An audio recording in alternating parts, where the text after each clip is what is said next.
hibah atau sumbangan, teman-teman. Hibah sumbangan yang dimaksud di sini yaitu barang yang diberikan oleh pihak lain secara cuma-cuma kepada pemerintah Indonesia. Yang pertama seperti sebuah lembaga internasional yang memberikan ambulans kepada Kementerian Kesehatan. Dalam hal ini menjadi kerjasama antara pihak internasional dengan negara Indonesia, makanya diberikan ambulans tersebut. Yang kedua ada pelaksanaan perjanjian atau kontrak. Itu merupakan barang yang diberi pemerintah berdasarkan kerjasama dengan pihak swasta atau lembaga lain. Semisal dalam proyek kerjasama dengan pemerintah swasta, perusahaan menyediakan peralatan laboratorium untuk sebuah universitas. Yang ketiga berdasarkan ketentuan undang-undang. Itu merupakan barang hukum yang menjadi milik negara. Contoh seperti barang sitaan mobil mewah yang tidak membayar pajak sehingga disita oleh negara, makanya termasuk dalam ketentuan undang-undang. Berikutnya ada berdasarkan putusan pengadilan, yaitu barang yang menjadi milik negara setelah ada keputusan pengadilan secara ketetapan hukum yang sah. Seperti aset hasil tindak pidana korupsi yang disita oleh KPK kemudian diserahkan kepada negara. Jadi teman-teman, kesimpulannya barang milik negara merupakan seluruh aset yang dimiliki atau dikelola oleh pemerintah untuk mendukung kegiatan pelayanan publik, dan barang-barang tersebut bisa diperoleh dari pembelian APBN ataupun segala pendapatan yang sah. Itu saja dari saya. Selanjutnya saya berikan kepada materi kedua untuk menjelaskan dari saya. Baik, saya akan menjelaskan struktur dan bagian organisasi akuntansi barang milik negara. Di MPK tidak ada, tapi teman-teman bisa lihat dalam buku yang kami kirim di dalam grup. Yang pertama struktur, yang pertama ada struktur organisasi akuntansi, sistem informasi manajemen dan akuntansi barang milik negara. Yang pertama ada unit akuntansi pengguna barang tingkat pusat, tanggung jawab atas seluruh pengelolaan BUMN di seluruh instansi. Yang kedua ada UAPPB E1, yaitu unit akuntansi pembantu pengguna barang eselon 1 yang membantu UAPB pada level eselon 1. Yang ketiga ada UAPPB W atau unit akuntansi pembantu pengguna barang wilayah, yaitu membantu di tingkat wilayah. Yang keempat ada UAKPB atau unit akuntansi kuasa pengguna barang, yaitu unit di level pelaksanaan atau pengguna barang secara langsung di lapangan. Tujuan dari struktur yang ini yaitu untuk memastikan pencatatan, pengelolaan, dan pelaporan barang milik negara atau BUMN dilakukan secara tertib, transparan, dan akuntabel di setiap jenjang organisasi. Yang kedua ada organisasi akuntansi SIMAK BUMN UAPPB E1. Struktur ini menentukan alur tanggung jawab di tingkat eselon 1, yaitu pejabat eselon 1 sebagai penanggung jawab utama, sekretaris eselon 1 atau dirjen atau badan yang mengkoordinasikan kegiatan akuntansi barang milik negara.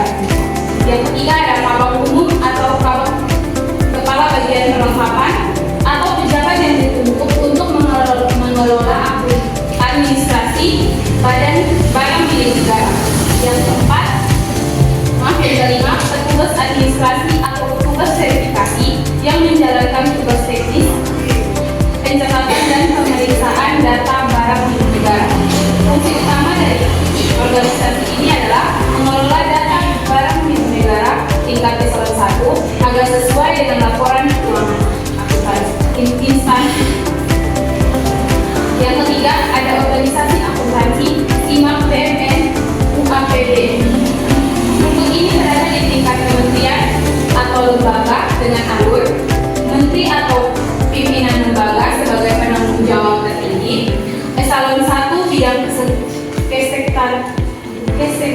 sekretariat sebagai pembina administrasi umum, kepala biro atau kepala bagian atau subbagian perlengkapan yang bertugas mengatur pelaksanaan pencatatan BUMN barang milik negara. Yang terakhir, petugas administrasi atau petugas verifikasi yang melakukan pencatatan dan pengecekan fisik atau administratif. Tujuan utama organisasi ini yaitu memastikan seluruh aset negara di lingkungan kementerian atau lembaga tercatat dan terlapor secara akurat. Terima kasih. Kesempatannya saya.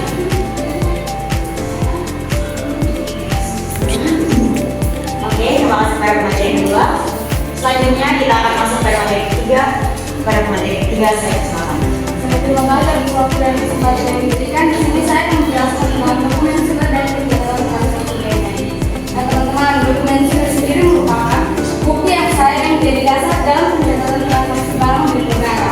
Dokumen ini digunakan untuk memastikan bahwa setiap perubahan, perolehan maupun penghapusan barang milik negara dilakukan secara tertib dan dapat dipertanggungjawabkan. Dokumen surat yang pertama ada saldo awal. Saldo awal merupakan data awal barang milik negara yang dimiliki pada awal tahun anggaran. Sumbernya bisa berasal dari laporan barang milik negara periode sebelumnya atau hasil inventaris ulang.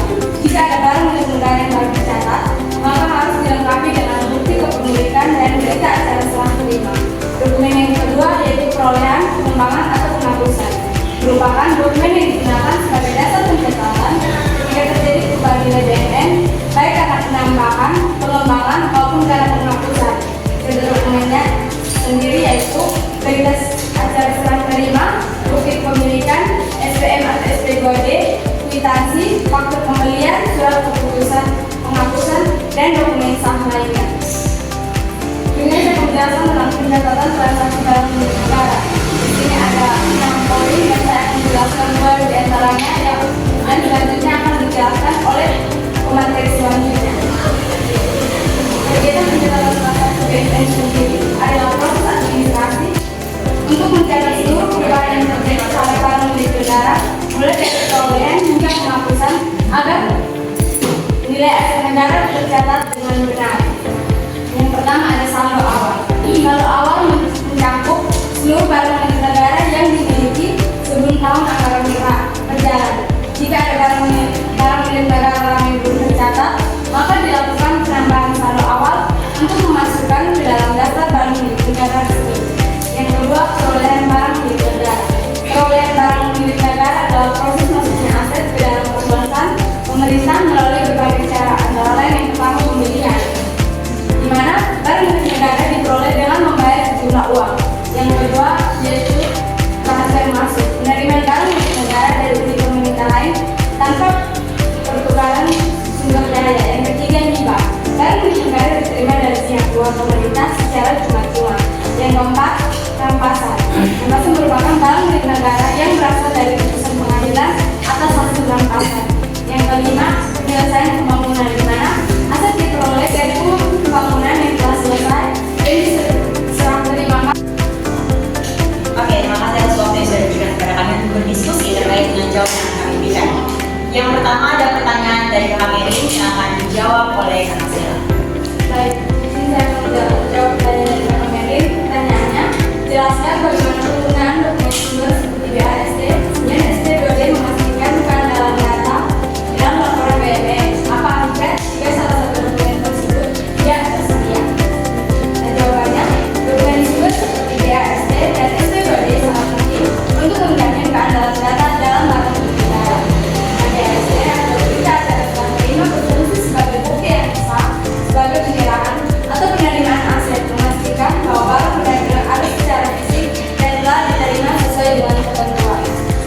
Sedangkan SP2D yaitu surat perintah pencairan dana menjadi bukti transaksi keuangan, menunjukkan bahwa pembelian atau perolehan aset telah dibayar dan tercatat secara resmi. Nah, jika salah satu dokumen tersebut tidak tersedia, maka data BNN tidak dapat diverifikasi secara akurat, berpotensi akan menimbulkan selisih tentang kata, temuan audit, atau bahkan juga dugaan penyimpangan aset. Karena itu, kedua dokumen ini wajib dilampirkan agar laporan BNN valid, akuntabel, dan dapat dipercaya. Sekian jawaban yang dapat saya berikan. Apakah ada tambahan? Terima kasih. Kami ucapkan terima kasih kepada Kak Merin atas pertanyaannya. Selanjutnya pertanyaan dari Kak Adriana akan dijawab oleh Kak Nadia. Oke, pertanyaan dari Kak Adriana, dalam pelaksanaan perjanjian kerjasama pemanfaatan BNN, bagaimana pencatatan pendapatan dan bayar terkait dilakukan, serta bagaimana perlakuan akuntansi terhadap BNN yang menjadi objek kerjasama? Dalam perjanjian kerjasama pemanfaatan BNN, pencatatan pendapatan dan biaya serta perlakuan akuntansi terhadap BNN dilakukan sebagai berikut. Yang pertama itu ada pencatatan pendapatan. Jadi pendapatan yang diperoleh dari kerjasama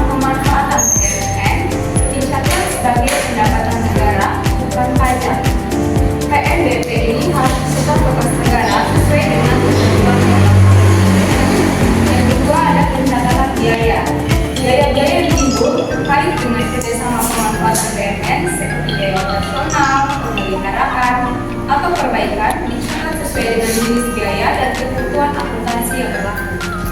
Yang ketiga itu ada perlakuan akuntansi terhadap BUMN. Jadi, BUMN yang menjadi objek kerjasama tetap dicatat sebagai aset negara dalam neraca pemerintahan. Pemanfaatan BUMN melalui kerjasama tidak menghapus status BUMN sebagai aset pemerintah. Jadi saya memberikan contoh, misalnya pemerintah menyewakan gedung milik negara kepada pihak swasta.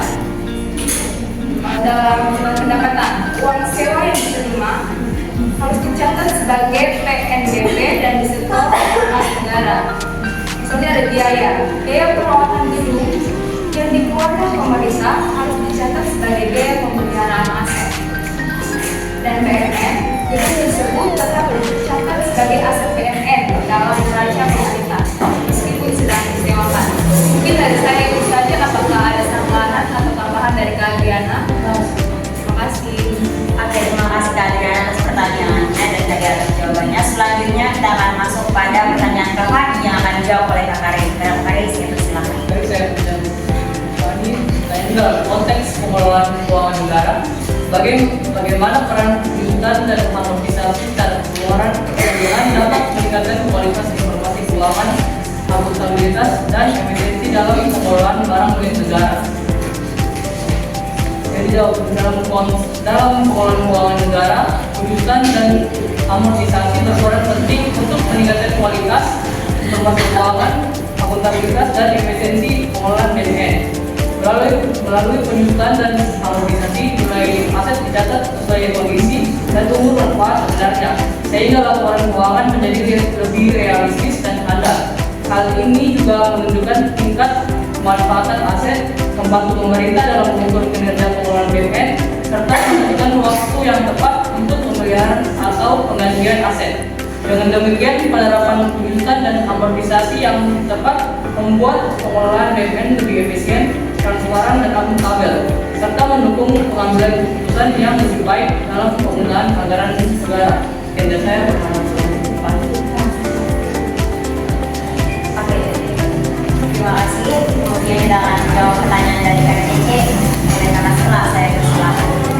Saya akan menjawab pertanyaan dari Kak Cece. Pertanyaannya, menurut Anda, apa tantangan terbesar dalam mencatat transaksi BUMN di instansi pemerintahan?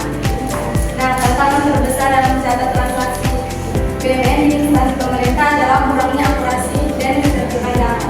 Sering terjadi perbedaan antara data fisik maupun data dalam sistem, keterlambatan pelaporan, serta minimnya pemahaman pegawai terhadap prosedur pencatatan. Selain itu, beberapa instansi masih menggunakan proses manual sehingga rawan kesalahan dan keterlambatan input. Untuk mengatasi permasalahannya, diperlukan digitalisasi sistem, integrasi data antar unit, serta pelatihan rutin agar pengelolaan BUMN lebih akurat, transparan, dan akuntabel. Sekian jawaban dari saya. Apakah ada tambahan? Terima kasih. Terima kasih Kak Cece atas pertanyaannya dan atas jawabannya. Kemudian di sini saya akan menjawab pertanyaan dari Kakak Margaret terkait bagaimana memastikan proses penghapusan BUMN tidak disalahgunakan untuk menutupi kehilangan aset negara. Baik teman-teman, jadi untuk memastikan proses penghapusan ini tidak akan disalahgunakan oleh seseorang atau pribadi dalam memastikan aset negara itu tidak hilang, maka yang perlu kita lakukan adalah pemeriksaan dan juga verifikasi secara ketat. Jadi pemeriksaan yang kita lakukan di mana kita mengumpulkan bukti fisik yang lengkap, berita acara, juga harus ada pihak berwenang yang mengetahui ini. Kemudian kita juga harus menggunakan audit internal dan juga audit eksternal yang perlu dilakukan agar semua proses itu transparan dan tidak ada aset yang dihapus secara tidak jelas ataupun tanpa bukti kehilangan yang jelas. Kepada Kakak Margaret, apa ada tambahan? Kemudian yang terakhir dari Kakak Tina akan dijawab oleh Kakak Tina. Jadi saya akan menjawab pertanyaan dari Kak Tim. Pertanyaannya, jika struktur organisasi akuntansi BUMN melibatkan berbagai unit, maka bagaimana koordinasi antar unit dipastikan agar tidak terjadi duplikasi atau inkonsistensi data? Dalam struktur organisasi akuntansi barang milik negara atau BUMN, koordinasi antar unit menjadi hal yang penting untuk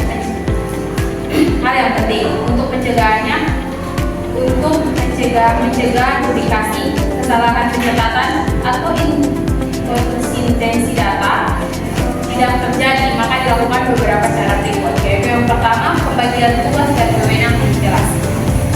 Setiap unit memiliki tugas dan tanggung jawab yang secara spesifik. Misalnya, unit penggunaan barang (UPB) bertugas mencatat transaksi barang di tingkat stasiun. Unit akuntansi pengguna barang (UAPB) melakukan rekapitulasi dan verifikasi laporan dari UPB. Unit akuntansi pengelolaan barang atau UAPPB bertugas menyusun laporan konsiliasi secara nasional. Dengan pembagian ini tidak ada tumpang tindih pencatatan. Yang kedua, penggunaan sistem terintegrasi atau SIMAK BUMN dan Cyber atau SAPI. Semua unit menggunakan sistem aplikasi yang sama dan terhubung, seperti SAPI atau SIMAK BUMN. Data dari unit bawah secara otomatis terintegrasi ke tingkat atas. Hal ini memastikan keseragaman format, akun, dan data yang digunakan di seluruh unit. Yang ketiga, mekanisme rekonsiliasi berkala. Rekonsiliasi dilakukan antara unit akuntansi barang milik negara dengan unit keuangan. Tujuannya